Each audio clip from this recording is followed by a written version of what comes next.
Halo, saya Putri Utami. Di sini saya akan melakukan storytelling.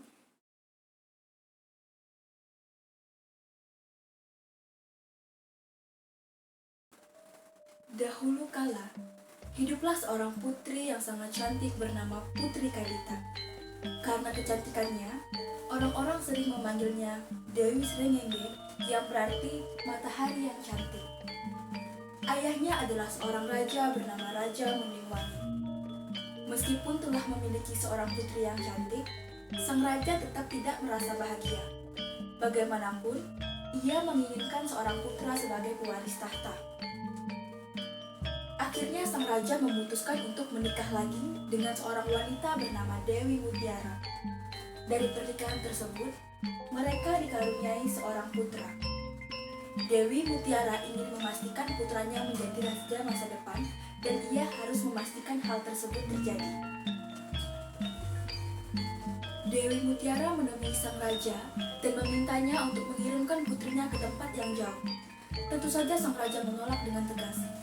Itu tidak mungkin, aku tidak akan membiarkan siapapun melakukan hal sekejam itu pada putriku, ucap Raja Muningwangi.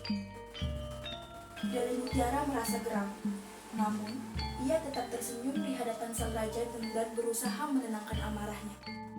Meski begitu, ia tetap menyimpan dendam di dalam hatinya. Suatu pagi sebelum matahari terbit, Dewi Mutiara mengutus dayangnya untuk memanggil seorang dukun sakti. Dia ingin dukun sakti tersebut mengutuk Kadita, putri tirinya.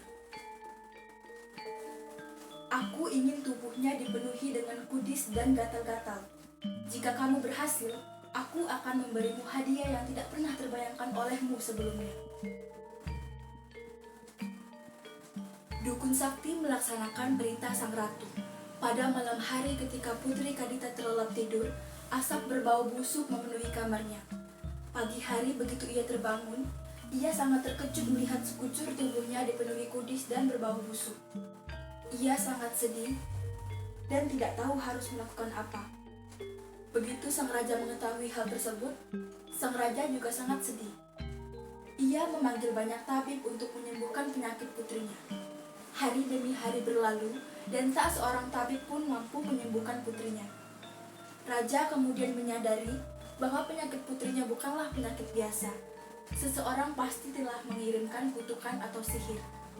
Masalah menjadi semakin berat karena Dewi Mutiara terus mendesak sang raja untuk mengusir Putri Kadita.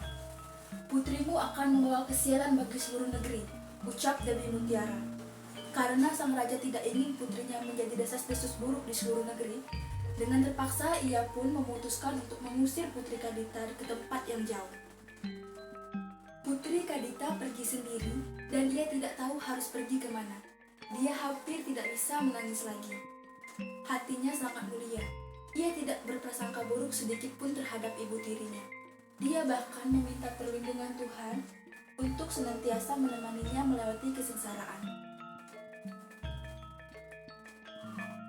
Hampir 7 hari 7 malam ia berjalan, hingga akhirnya ia tiba di lautan selatan. Ia memandang ke lautan yang indah dan bersih tersebut. Lalu tiba-tiba, ia mendengar suara yang memanggilnya untuk mencelupkan diri ke dalam lautan.